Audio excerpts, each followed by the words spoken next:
Luis Almendral, queridísimo, ¿tú te acuerdas de este video viral? Y te damos la bienvenida, por supuesto, a nuestra casa. Muchas gracias, me acuerdo perfectamente porque esta época justamente los virales. Yo estaba en la U, oye, de hecho, cuando estaban dando la PAES, yo hace 20 años di la prueba, que era la PSU en aquel entonces. Yo también di la PSU hace 17. Wow, sí, como pasa el tiempo. Yo di la PAA. Prueba de actitud académica. Claro, sí. No, bueno, pasa el tiempo claramente, pero bueno, los recuerdos afloran precisamente de ese proceso y el video, por supuesto. O sea, en la universidad se hablaba ahí, no por los teléfonos, no había smartphone en esa época. No, porque lo veía en el computador. En el computador, con la pantalla, el monitor gigante dentro del taller. Eso era un YouTube antiquísimo, sí. Había YouTube ya, pues. Y se compartían por Messenger las cosas. Sí, ya estaba. ¿Para qué vamos a hablar de Fotolog también? Sí. Oye, pero qué buena. Está trabajando. Bueno, a lo que nos convoca, porque no vinimos a hablar de virales aquí. No, precisamente. Pero sí, vamos a hablar de algo que en realidad es parte de nuestro cotidiano. O sea, algunos edificios que están en nuestra ciudad, que los vemos a diario.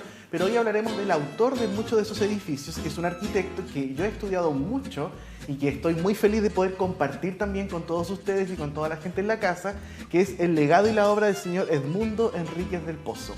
Un arquitecto que llevo trabajando por muchos años. Para mí es muy importante este espacio porque han pasado mucho tiempo desde que inicié esta investigación de don Edmundo, y al mismo tiempo también es parte de lo que fue el libro Concepción 1930, que todavía pueden comprar, ¿cierto? Que pueden adquirir. Un libro muy lindo que hicimos. A propósito de que viene Navidad, a muy propósito bonito que regalo. viene Navidad, justamente. ¿Sí? Y don Edmundo, nacido en Santa Bárbara en 1895, hizo muchas obras importantes en Concepción y en Ciudad de Angol también. Un arquitecto que hizo edificios icónicos, muy avanzado para la época también. Yo siempre lo he hablado de él como un precursor de la modernidad, al fin y al cabo, arquitectónica en Concepción. Un personaje que tuvo una manera muy interesante de estampar sus edificios con su nombre, con una tipografía muy particular, y que fue protagonista de procesos vividos en Concepción de los años la década de 1920, 1930. Un arquitecto que lo podemos situar dentro de una generación de arquitectos que estaba de algún modo relacionado con la parte más antigua de la ciudad, esa arquitectura más clásica, ¿cierto? Pero que comienza de a poquito a desmarcarse de eso. Esto que estamos viendo acá, por ejemplo, eso es una de sus obras iniciales en Concepción. Ya a finales de la década de 1920, él muy joven, ya titulado, hace el edificio que ocupó farmacia y química industrial para la Universidad de Concepción, en calle O'Higgins 650, disculpen, una obra súper interesante. Y lo que llama la atención de este edificio es precisamente su forma, cómo pasamos del dibujo, ahí está la firma del arquitecto, si se fijan, 1925, y cuando ya toma forma esta obra. ¿En qué parte de O'Higgins estaba esto? Es donde hoy hay un edificio de estacionamientos frente a lo que fue la Inca, pleno centro de Concepción. A esa altura justamente, sí, muy cerca. Y ese solar, ese espacio, estuvo este edificio que fue el primer gran edificio de la UDEC, propio, mandado a hacer para la universidad, porque la universidad estaba arrendando lugares por diferentes lugares de Concepción. Pero bueno, se hace este edificio, ahí está de hecho esta foto de la revista Zigzag de 1926, aparece el nombre del arquitecto muy ahí destacado. Edmundo Enríquez del Pozo, arquitecto, ¿cierto? ¿Eso quedó ahí?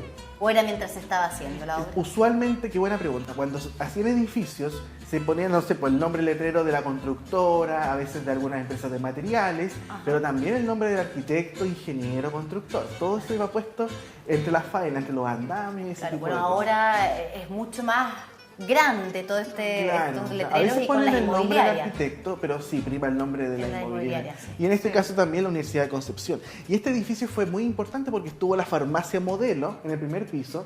Farmacia Modelo era una farmacia de la universidad donde se fabricaban los medicamentos ahí mismo, por eso se llamaba Farmacia Modelo.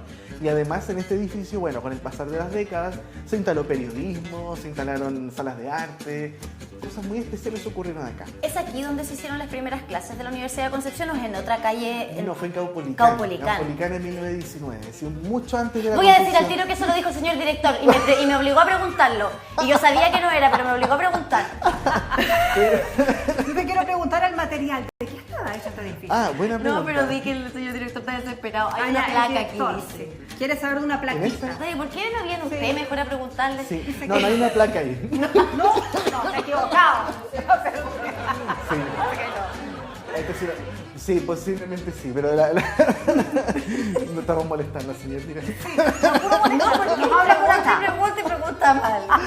No, pero sabes que mira, hay una política de poner placas que es muy buena y que ojalá siga, por supuesto, porque la Universidad de Concepción tiene tanta historia.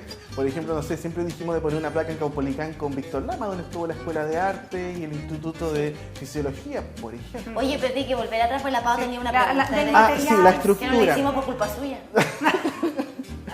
Ay, pobre Ya, ahora director. La materialidad de estos edificios. Estamos avanzando en la década 1920, 1930, y comienza a aparecer la albañilería reforzada, o sea, comienza a aparecer el fierro que se ocupaba de la construcción, edificios que comenzaron a ser cada vez más firmes. Lamentablemente este edificio aguantó más o menos el terremoto de 1939, pero fue el de 1960 el que terminó por destruir gran parte de su estructura. Y ahí después del terremoto de 1960, lamentablemente se demolió y quedó como un sitiariazo por muchas décadas, de hecho. Por muchas décadas, hasta que se construyó ese edificio de estacionamientos que diga en Calle O'Higgins. Al menos tuvieron la deferencia de hacer un edificio y no dejar el terreno así nomás, que ha Como pasado pasó. mucho.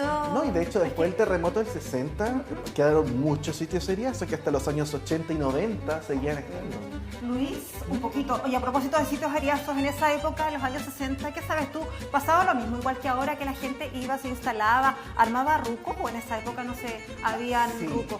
Sí, ¿Existían o no? de hecho, podemos decir incluso a partir de investigaciones que he hecho y trabajos, que era peor, de hecho, una situación tremenda que existía en Concepción y muchas ciudades con la vivienda informal. Ese es un tema súper potente que podemos conversar en algún momento, con la gran cantidad de campamentos que existían en Concepción, poblaciones callampa, como se les llamaba en aquel entonces, y además gente que habitaba lugares completamente impensados, como por ejemplo cerca de las alcantarillas, en los bordes de la línea férrea. Es una situación que no es reciente, es un tema social que se repite constantemente. La cuestión social de En nunca la- acabar y que no se le ha dado solución. Pero Absolutamente. pasemos a esta casa. A esta casa, ¿cierto? Wow. Pero no está en Concepción, esto es la ciudad de Angol, cerca de calle 18.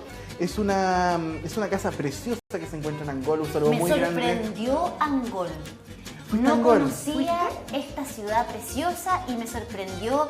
Yo pensaba, de hecho me acordé de ti en algún momento, por este tipo de construcciones. Hay mucho. Hay mucho. Angol es una comuna preciosa, un saludo muy grande a toda la gente de Angol, sea que nos está viendo. Angol guarda unos tesoros arquitectónicos notables. Muy hermoso. Este, por ejemplo, una casa diseñada por Edmundo Enríquez del Pozo. Tiene su placa, de hecho, en una parte de la fachada dice Edmundo Enríquez del Pozo, arquitecto. Es una gran propiedad. Nos muestra otra faceta de la arquitectura, si se fijan. No es una casa tan tradicional, tiene hartos como recovecos. Es como si una se casa fijan. de Disney. Sí, un poco. sí, ¿cierto? el acceso Como las está en mismas diagonal. ventanas arriba, esas Exacto. Los techitos. Es una casa esquina, ahí está la placa, de hecho ahí dice Edmundo Enríquez del Pozo. Casa esquina, se accede de manera diagonal, una cosa bien especial. Las ventanas, tenemos ventanas rectas, otras de arco, otras con balcón, otras sin balcón. Es una casa que está en una especie de limbo entre la arquitectura más antigua y como de a poco comienzan a aparecer elementos un poco más geométricos, un poquito más como de una arquitectura más avanzada. A mí esto me mató. Estos detallitos. Esos ornamentos, qué ¿cierto? cosa más Son cosas súper puntuales Mira, que tiene esta mira, casa. sí, En Tomé hay una casa muy parecida del arquitecto Carlos Miranda, que es muy bonita también, que es uno de los tesoros que va quedando también cerca, similares a este tipo de construcciones. ¿Hubo casas así en Concepción? Sí. En el sector, por ejemplo, del barrio de La Toma, que es donde está la Universidad de Concepción actualmente, pero de Valdivia o de las Niñas, casas que eran gigantes, como se pueden dar cuenta, aisladas, o sea, alrededor había jardines, patios, quinta básicamente, chalet como se le conocía en aquel entonces. precisamente. ¿Cuánta Acá el gente? balcón a mí me llama la atención porque como que sobresale también en esta esquina. Sí, la idea de los balcones en las casas antiguas era bien especial. Imagínense tener un balcón, abrir la ventana. Es como una casa en L un poco, ¿no? Es una casa en L precisamente y el acceso está, como decía yo, rotado, pero también tiene un pequeño recibidor, si te fijas. Es una casa muy Muy especial. hermosa, pero difícil de mantener, te digo. al tiro. Claro. ¿Cuántas esas casas- habitaciones tendría esta casa? Uy, me pillaste, sí que no sabría decir, pero muchas habitaciones. O sea, para hacer aseo, vos necesitáis dos Difícil. personas. Un me ejército de imagino, personas. Tanto vidrio que limpiar. También. No hay nada peor que limpiar los vidrios. Nada. Sí, es Creo que es lo que más odio de tener que hacer. Pero bueno, acá pasamos a a mira esta placa que Concepción, bonita. calle Maipú, nos estamos acercando entre Salas y Serrano, una casa bien particular que está un poco cubierta por cercos y por letreros, pero detrás de eso nos encontramos con esta vivienda que es muy interesante, porque primero que nada es de 1935, estamos avanzando en la época, y comienza a aparecer la curva. Se nota mucho, esto es totalmente distinto, acceso curvo, marquesina curva y detalles, si se fijan, que son un poco más escalonados. Bueno, esto está dañado por el terremoto, pero esto continuaba. Hasta así se ve bien, ¿cierto? Una cosa bien especial lo que tiene esta vivienda, es una casa preciosa, es de mis favoritas de hecho, y cuando la descubrí esta casa, paseando por Concepción hace ya casi 20 años de hecho, cuando vi la placa dije, wow, esto es 1935, aguantó los terremotos, 39, 60, 2010. Claramente, bueno, en esa época estaba yo recién partiendo esta investigación en particular, y ahí uno nota un avance en la arquitectura. Porque la curva y estos elementos modernos usualmente lo asociamos a lo que pasó después del terremoto del 39. Claro, y esto está antes de. Antes del terremoto, ya Don Edmundo estaba jugando con las esquinitas curvas, estaba dando un poco algo distinto, mostrando una faceta diferente del diseño. Quizás en quién dio las curvas. Para inspirar acá. Bueno, hay un tema ahí bien importante, que en los años 30 a nivel mundial la arquitectura estaba cambiando, se estaba volviendo cada vez más experimental. Había una escuela alemana llamada Bauhaus, había una escuela también de diseño de la Unión Soviética en aquel entonces. Estaba Le Corbusier. Hasta el día de hoy, entiendo, sí. Bueno, la Bauhaus ahora sí, claro, es una escuela que tal vez no tiene ese sentido de como institucional que tuvo los años 20, el principio del 30, pero ahora es un museo, es como una tremenda... Ahora, empiezan a hacer las casas más de los supersónicos, ¿no? Claro, un poquito, con esas curvas, con esas cosas curva. Que sobresalen. Claro, la arquitectura supersónica es como más del año 50 en adelante, pero en este caso en particular, sí, si te fijas, esta casa ya te muestra una cosa completamente distinta a la casa tradicional chilena. ¿Cómo era la casa típica chilena ubicada? Era larga, patio interior, palmera, arbolitos con corredores. A veces las casas más humildes era simplemente un corredor, pero eran largas con mucha habitación. Esto es lo distinto. Te fijas, aquí la puerta está ubicada en este punto, aparece un recinto para guardar el auto, el garage, tiene unas curvas, si te fijas, muy prominente con la marquesina demarcada. Esta casa está en Salas 338. Esta foto es muy antigua, la saqué hace 18 años más o menos. Y esta foto, decidí poner esta foto y no como está actualmente. Porque actualmente es de verdad una vergüenza cómo está esta casa. La verdad está totalmente transformada en locales comerciales, que no es malo, perfectamente se puede transformar una casa en local, pero cada ventana ahora es un acceso para un negocio. Borraron la placa del arquitecto, que es de verdad muy feo lo que hicieron, que la estucaron por completo, que tenía las letras que les mostré al principio. No sé, y la casa perdió completamente su... Qué pena, yo creo que a veces es por desconocimiento. Es por desconocimiento, no quiero pensar en una mala intención, sí, pero yo creo que muchas veces las personas no conocen el valor patrimonial que puede llegar a tener el inmueble en el que viven o en el que tienen sus locales comerciales. Exacto. A lo mejor si nosotros, si se rescatara más el trabajo de personas como tú, Luis, probablemente quienes llegasen a arrendar esto como local comercial dirían: oye, ¿sabes qué? ¿Por qué no recuperamos la placa? Porque parece que es importante. Claro, y el problema de la placa es que Don Edmundo estas placas las hacía como timbradas en el hormigón fresco.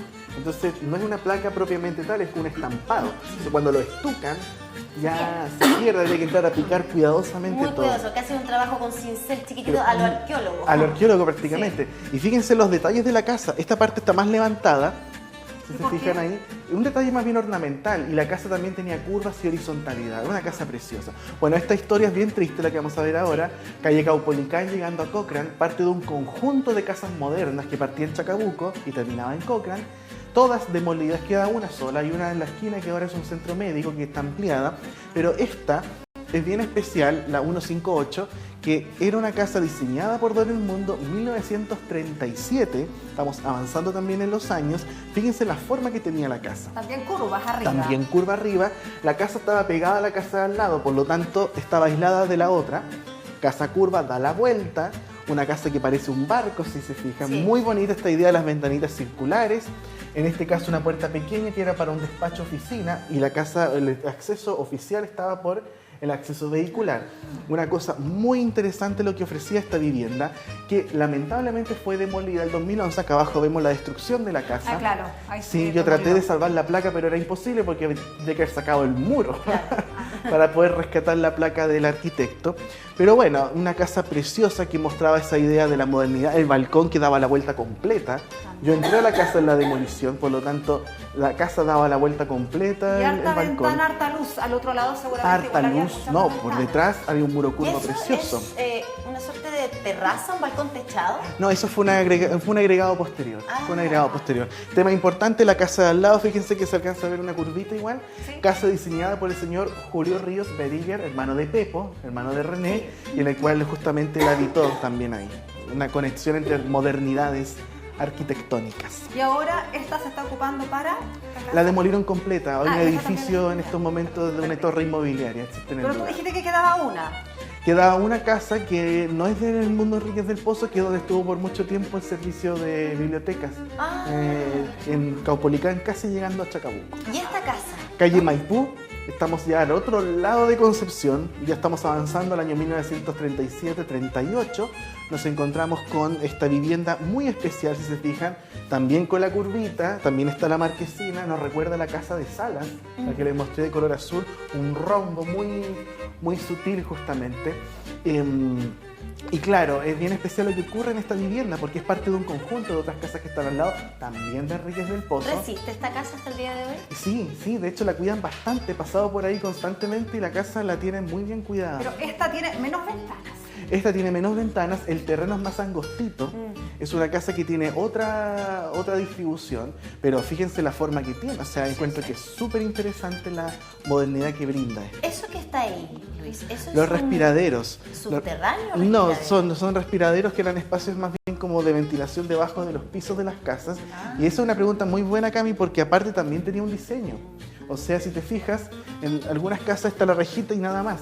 Pero acá se hizo este elemento levantado como para darle un diseño. Claro. En Vamos la a casa de resaltar. Salas, por ejemplo, tenía curvas.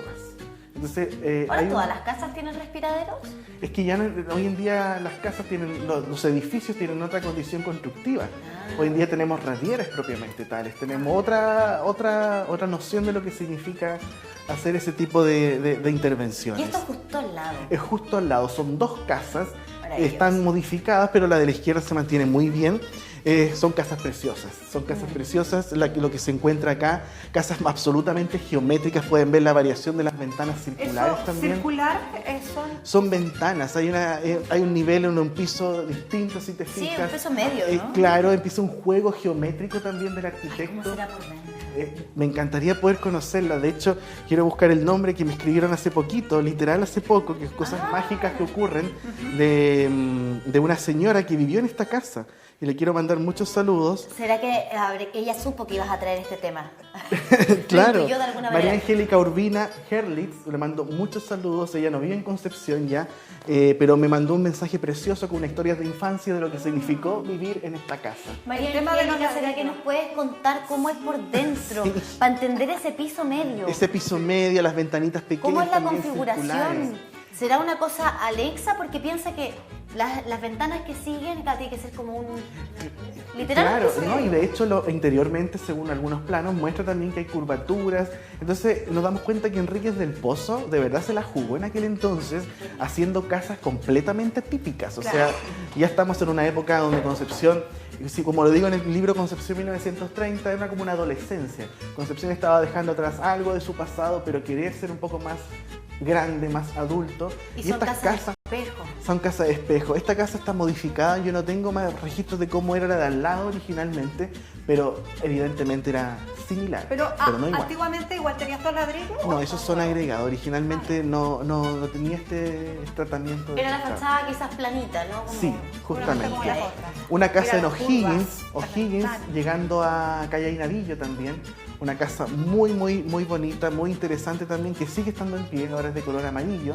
Una casa que es bastante firme. O'Higgins en Navillo. O'Higgins, donde termina Ainavillo, donde llega Ainavillo y está la calle O'Higgins, Ah, cerca de la UDD, Sí, sí. ahí Ujú. desemboca Eso la estoy calle pensando. y hay varias casitas. ¿Y sigue siendo casa particular? Sigue siendo casa particular, hubo un restaurante ahí, es bien especial lo que ocurre. Un saludo muy grande a la familia que también es dueña de esta casa, que me ayudó mucho en la ejecución del libro Concepción 1930. Mira. Qué bien. Sí, sí. Chimenea también tenía. Chimenea, buen punto. Hay chimeneas en estas casas. Las casas antiguas tenían estos grandes salones de repente con living necesitaban calefaccionar porque estas casas podían llegar a ser muy heladas. Claro que Me sí. imagino por el material también y tremendos espacios. Y tremendos espacios.